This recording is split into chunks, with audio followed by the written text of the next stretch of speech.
warahmatullahi wabarakatuh. Dengan sholat tarawih masjid Al-Istiqamah dirahmati Allah Subhanahu wa taala. Pertama-tama saya mengajarkan jemaah untuk memanjatkan puji dan syukur kita kehadiran Allah Subhanahu wa taala yang tidak terhentinya melimpahkan rahmat untuk kita semua, sehingga kita kembali bertemu dengan bulan Ramadan dan bisa melaksanakan sholat tarawih di masjid yang penuh berkah. Salawat serta salam kita sampaikan pula kepada baginda Nabi besar Muhammad sallallahu alaihi wasallam, keluarganya, sahabat dan para pengikutnya hingga akhir zaman. Ini dirahmati oleh Allah Subhanahu wa taala. Sebelum kita melaksanakan rangkaian sholat dan ceramah tarawih, ada beberapa hal yang akan kami sampaikan. Pertama, ucapan terima kasih yang sebesar-besarnya kepada Bapak Ibu warga Kompleks Citra Sidebes yang telah mengeluarkan konsumsi buka puasa hari ini di Masjid Al-Istiqamah.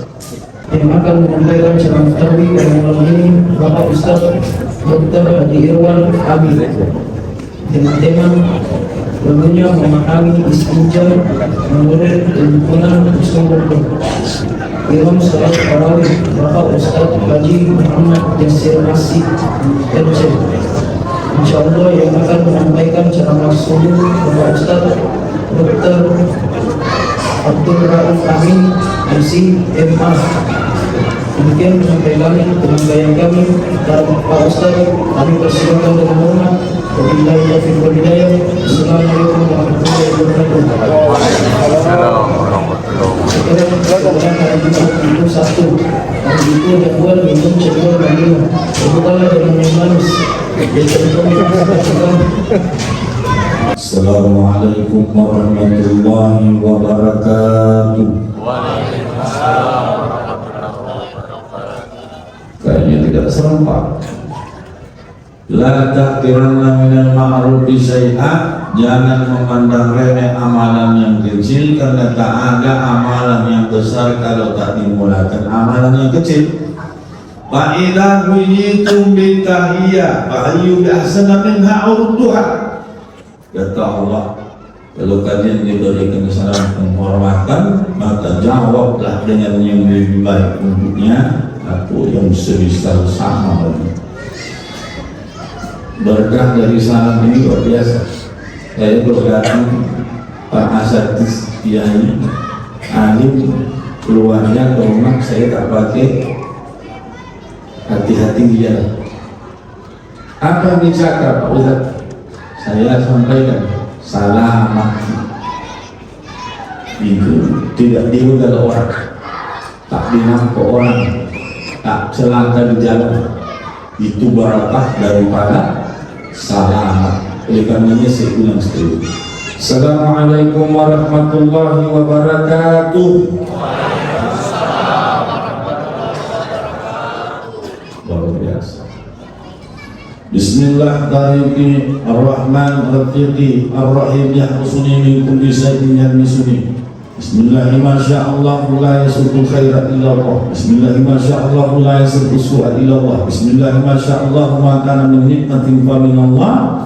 Bismillahi masya'allah la haula wa la quwwata illa billah. Alhamdulillah wassalatu wassalamu ala rasulillah sayyidina wa habibina wa syafi'ina Muhammad ibn Abdillah wa ala alihi wa sahbihi wa man tabi'ahu wa mawala. Para alim, tokoh agama, tokoh masyarakat, seluruh komponen pengurus masjid Al-Istiqamah seluruh jamaah. Dan saya tak bisa sebut dengan nama jabatan, tapi semua yang hadir di sini adalah hamba-hamba yang dicintai oleh Allah Subhanahu wa taala. Amin. Tadi ini kita sholat Jumat,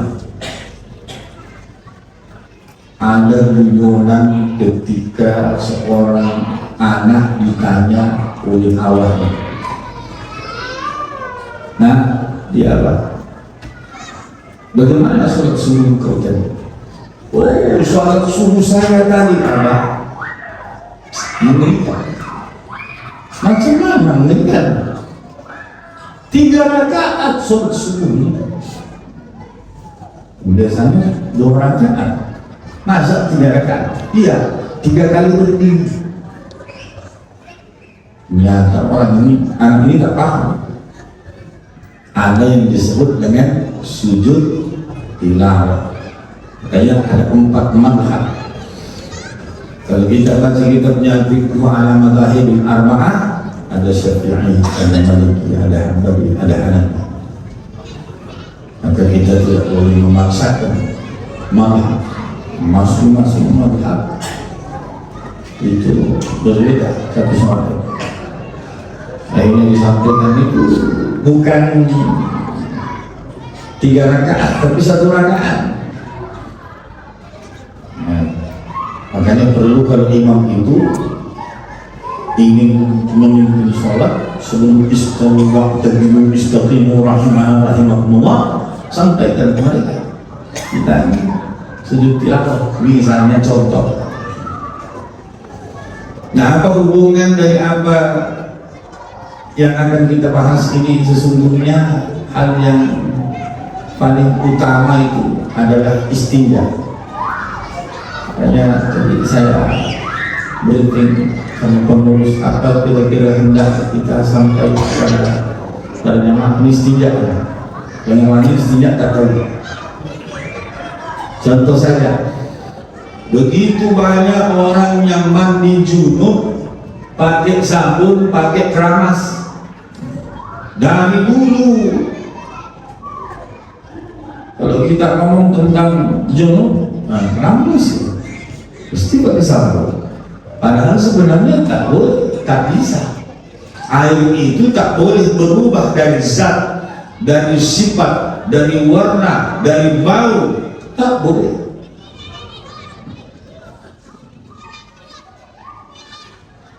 Bagaimana kalau setelahnya? Silakan, makin tidak, tapi sebelum itu tak boleh. Sama dengan kalau misalnya kita ini mencuci pakaian, saya belum mendapatkan laundry Islami. Bagaimana laundry Islami itu? Pakai air, tak pakai deterjen dulu, hanya air tok, itu untuk mensucikan. Kita kadang beranggapan, tak suci kalau tak ada deterjen, tak ada rinsonya, Pak Ustaz. Nah itu kan menurut kita. Tapi sebenarnya menurut fikih itu tak boleh. Jadi anak-anak yang sudah buat air kecil lebih sunnah, kita yang juga jangan satukan. Begitu juga kalau misalnya istinja. Istinja bagaimana Ustaz? Istinja ini banyak-banyak orang istinja pakai sabun. Macam mana sholatnya diterima? Kalau istinja punya bermasalah, itu pasti wudhu dia tidak sah juga. Apalagi sholat. Makanya istinja ini menarik. Jadi istinja itu dari buang air kecil, buang air besar. Kalau kita misalnya akan buang air kecil, itu seharusnya kasihlah alas air supaya air kencing kita itu cepat hilang bau, terbawa oleh air. Kita kadang-kadang tidak. Begitu juga pun tangan itu harus dialas. Jangan langsung main istinja, alas dulu. Ini dialas.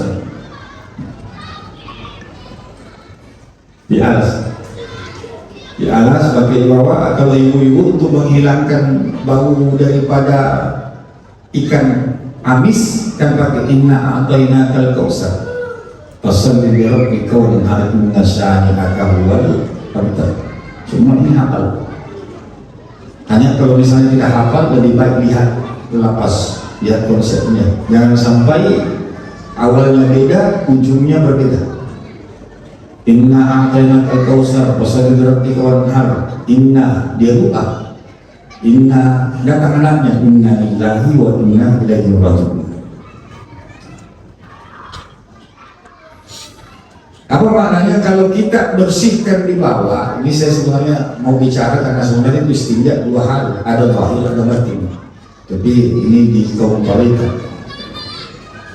Nah, jadi pada waktu diusap ya, dibasuh dengan air, sebisa mungkin jangan bernafas. Untuk apa Pak Ustaz? Tidak berbau. Karena kenapa ujung-ujungnya salah seorang guru saya, Kiai Haji Mursalin Saleh, dengan tegas berkata, dek diterima itu dek nakes satu satinja atau dek nak kulit nalih ke ijarina. Tegas dulu. Jadi saya itu jilat, langsung jilat. Nah, jadi ini yang menjadi saksi, ini yang melakukan. Jadi dari sini tidak ada sama sekali. Dilihat tak ada sama sekali, warna pun tak ada sama sekali, bau pun tak ada sama sekali. Jilat. Ini banyak orang berkata, Pak, kenapa begitu Pak Ustaz? Tak nyambung. Itu kan jelas di bawah. Itulah peranan istinja. Berarti kamu belum yakin. Dan ini menjadi rahasia. Di kalangan orang-orang tertentu menjadi rahasia. Tak banyak orang yang paham. Bahkan waktu kecil saya disampaikan oleh kakek saya, yang penting kamu yakin bisa menjilat, tidak berkata kamu jilat. Tetapi setelah saya bertemu dengan para ulama-ulama, apa kata mereka? Harus dijilat. Itu yang menjadi sahnya istinja. Jadi pertanyaan sekarang, apakah kita lakukan? Itulah sebabnya sekarang ini kita sampaikan supaya kita lakukan bersama. Ini rahasia besar. Itu istinja, luar biasa. Jadi air jangan sampai dipakai sabun. Jadi ada biasa pakai sabun kan? Ya kalau pakai sabun ya. Dan ada juga kalau saya pribadi, kalau pakai kloset dulu saya setelah itu turun ke bawah jongkok. Untuk apa? Membersihkan dalamnya lubang. Jadi ada lubang luar, ada lubang dalam. Lubang luar, lubang dalam. Karena kita kan biasanya lubang luar saja, lubang dalam tidak. Padahal sebenarnya lubang dalam pun harus. Maka kalau dia belum betul-betul suci, dia itu akan terbuka. Setelah kita buang air, itu akan terbuka. Jadi masuk ke dalam, dimasukkan ke dalam. Dibilang orang Makassar dikociki, masuk di dalam, ya itu dikasih keluar, kasih keluar. Nanti kalau betul-betul itu suci, sudah tidak kotor lagi, bersih, dia tertutup sendiri, tidak akan mau masuk, tertutup. Kalau kita istinja, tertutup, biar kamu. Dan ingat, hati-hati, ada penyakit ini yang menjadi sebab sehingga kadang orang malas masuk ke masjid. Apa dia? MBY. Ya Prof ya, MBY. Ini banyak. Kenapa? Sedikit-sedikit kentut. Sudah ambil air wudhu kentut. Itu yang MBY takut. Jadi bagaimana obatnya? Ini perlu dipahami juga. Ini karena satinja juga. Sebenarnya kalau satinjanya bagus tidak akan seperti itu. Tapi biasa orang sudah benar. Jadi bagaimana kalau MBY-nya? MBY-nya itu cukup kita tidur terlentang, naikkan kaki ke atas dua-duanya, lalu kemudian bergerak seperti orang mengayuh pedal sepeda. Itu lakukan setelah bangun tidur, tidak jadi operasi. Dia jadi operasi kalau itu dipakai. Terus apa ramuan herbalnya Pak Ustadz? Ramuan herbalnya itu ada sih kunyit basah. kuning basah ya, kuning apa Prof? Yang bentuknya ini dibersihkan dulu kulitnya, terus dicincang-cincang, masukkan ke dalam air hangat-hangat kuku 15 menit, tutup, minum, itu darah tidak akan keluar. Iya, itu obatnya itu. Jadi ini sekaligus nih, jadi saya tinjak, saya tidak terlaluan karena waktu kita ini tidak cukup. Padahal kalau kita membahas itu beberapa LKS kita bahas itu luar biasa, tidak mau dibahas karena banyak hal yang kalau saya sampaikan kan tidak semua di sini yang bisa terima karena semuanya maunya secara ilmiah, padahal ada yang tidak ilmiah. Contoh kemarin saya dituni tugas bulan Ramadan karena biasanya saya keluar. Ini insya Allah malam ke-11 saya bertugas di Masjid Sidodadi Wonomulyo, Sulawesi Barat, Masjid Aswad. Di sana saya 5 malam. Untuk kembali lagi saya tidak tahu sudah saya pukul atau kemana. Tapi waktu pengalaman kemarin pas mau pulang ada kelihatan lain gitu pesawat ya. Saya harusnya kan dari Bintuni ke Pakpak, dari Pakpak ke Sorong, dari Sorong kemudian besok saya ke Makassar karena Prof Yahya di Villa Mega apa namanya itu di Masjid Az-Zuhra di Pakraya itu sudah tunggu saya karena saya di sana, tapi tidak jadi. Kenapa? Ini kalau secara akal kita pasti nggak masuk akal Pak Ustaz, tapi ini yang saya pakai. Kenapa? Pesawat itu tidak ada bayangannya. Jadi saya bilang kalau kau terbang, tapi kalau kau mau terbang, kau mau jatuh, tidak usah terbang. Maka dia berputar-putar di pesawat. Ada SW, ada bukti saya di video. Jadi kalau ada pesawat tidak ada bayangannya, jangan numpang pesawat itu mau jatuh.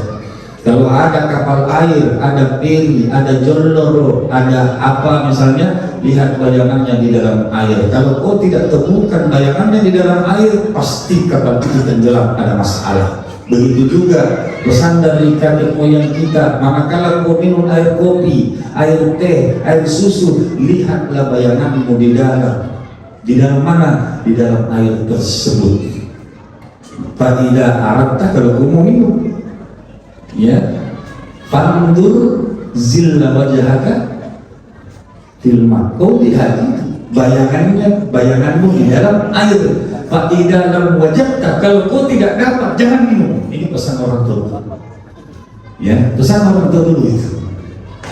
Ya, makanya ini kalau secara akal tidak masuk akal. Tapi kan tidak semuanya harus masuk akal. Saya kira cukup sekian barangkali ya. Karena masih banyak yang mau dibahas, tapi waktu kita cuma 20 menit. Ya, terima kasih atas segala perhatian. Saya bangga saya bisa dipanggil ke tengah-tengah. Biasa cuma lewat-lewat di depan, ternyata ada masjid di dalam sini.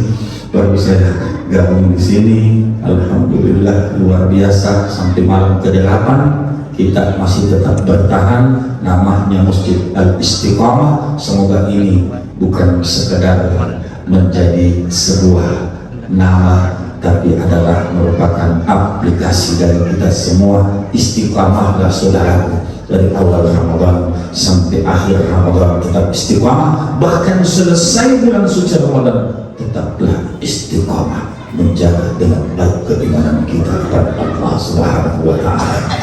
Wallahul hadi ila siratal mustaqim. Assalamualaikum warahmatullahi wabarakatuh.